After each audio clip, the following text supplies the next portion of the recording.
दिल्ली विधानसभेच्या 70 जागांसाठी सकाळी 11 वाजेपर्यंत 19.95% मतदान. सत्ताधारी आम आदमी पक्षाला भाजप आणि काँग्रेसचं दुहेरी आव्हान.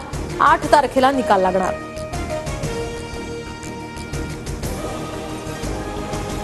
दिल्ली विधानसभा निवडणुकीसाठी आता अनेक दिग्गजांकडून मतदान. राष्ट्रपती द्रौपदी मुर्मू, मुख्यमंत्री आतिशी, लोकसभेतील विरोधी पक्षनेते राहुल गांधी यांनी बजावला मतदानाचा हक्क. उद्धवजींशी संबंध खूप खराब अशी परिस्थिती नाही, पण जवळ येत आहोत आणि पुन्हा सोबत येऊ अशीही स्थिती नाही. ठाकरेंनी भेट घेतल्यानंतरच्या तर्कवितर्कांवर फडणवीसांचं स्पष्टीकरण.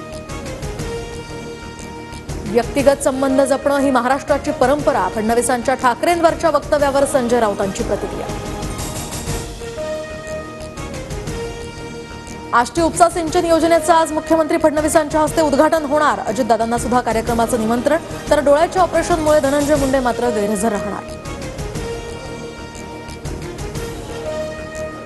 माझ्या 36 गुंठे जमिनीचा घोटाळा झालाय. सारंगी महाजनांचा धनंजय मुंडेंवर आरोप. तर मुंडेंना माझी 36 गुंठे जमीन घेऊन काय मिळणार होतं, महाजनांचा सवाल.